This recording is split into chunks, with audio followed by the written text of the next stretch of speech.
Hi folks, it's Mark Smith with Family Tree Counseling Associates, and I'm sitting here looking out the window, and the remnants of Irma, which missed us by 2 states, is now just swinging through, and it's pretty rowdy out there.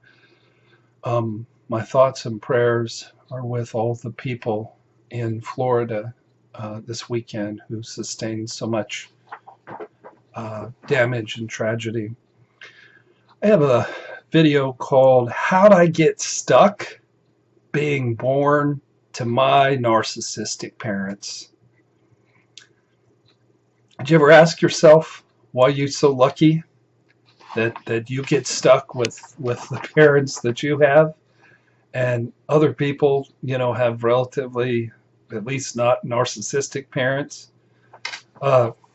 My brothers, both of whom are very successful millionaire types, once made the comment that they wouldn't change a thing about our childhood because it made them hungry, it made them successful.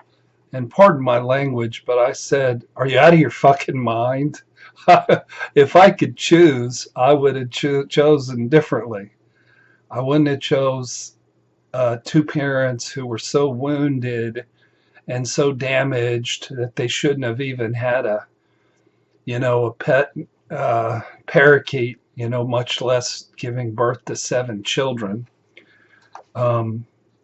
So one of the cool things about my work as a therapist is you never know what's going to happen. I could plan on a session being powerful and interesting, and it's just a real dud. And other days, I think that the work is rough, and my brain is foggy, and I'm fighting bees and not getting very far. And then every now and again, you're just gifted with a wonderful experience as a therapist. And I had such a wonderful gift and experience last week. The man shared with me a story, and it sent chills up and down my spine.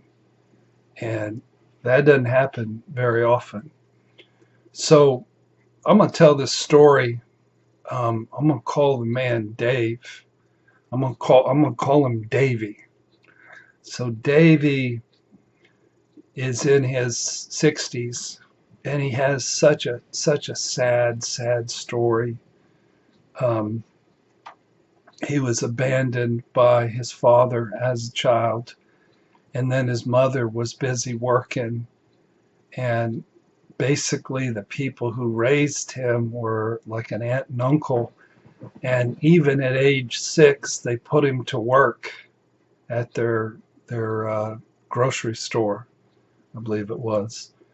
So as a 6-year-old, this is in the southwest part of the United States. As a 6-year-old, he would get on a bus himself, and the bus would have 3 transfers before he would arrive at his aunt and uncle's place, and then he would work all day. As a 6-year-old, he would run a cash register and work, I believe, even, cutting meat, as a butcher. This man, he learned how to work. He didn't know how to be loved. He didn't know how to love himself, but he knew how to work. His nickname was the Workhorse.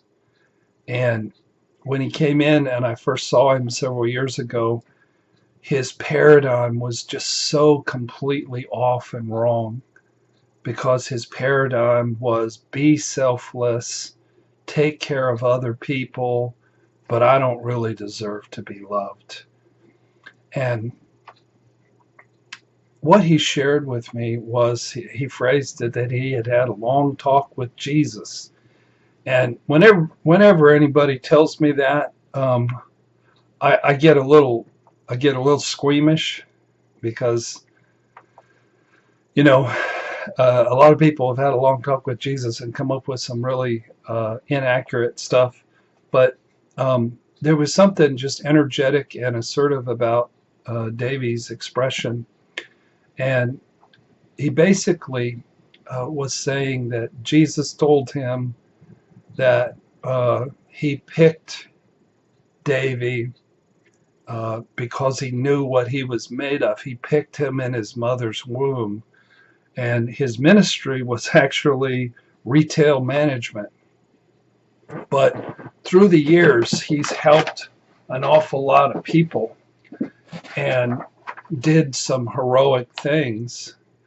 And in the Bible, I know this is sort of controversial, me talking about Jesus and the Bible, but bear with me here, folks.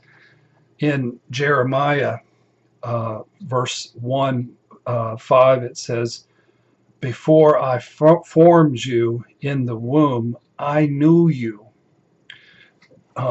Before you were born, I set you apart. I appointed you as a prophet to the nations." So, so Davy had this realization that, yes, his childhood was dysfunctional. Yes, he was wounded. Yes, he had to work on learning how to love himself. The reason that he came to therapy was his wife was angry because he was smothering his wife with gifts and compliments. Ladies, that didn't sound like a bad deal, you know, for most guys doing it, but he was just overly intrusive with gifts and compliments, and then he was almost like encouraging her to abandon him, and it was driving her crazy.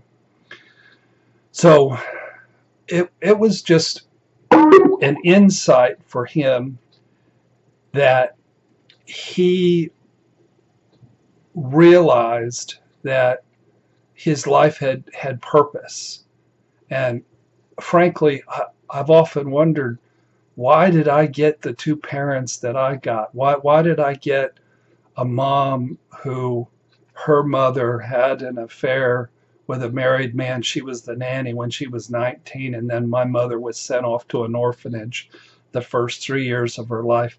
And then my dad, I just recently found out, his mother was 11 when he was born, and the father was, it was statutory rape. He was 24 years old, but nothing was done to this man over that.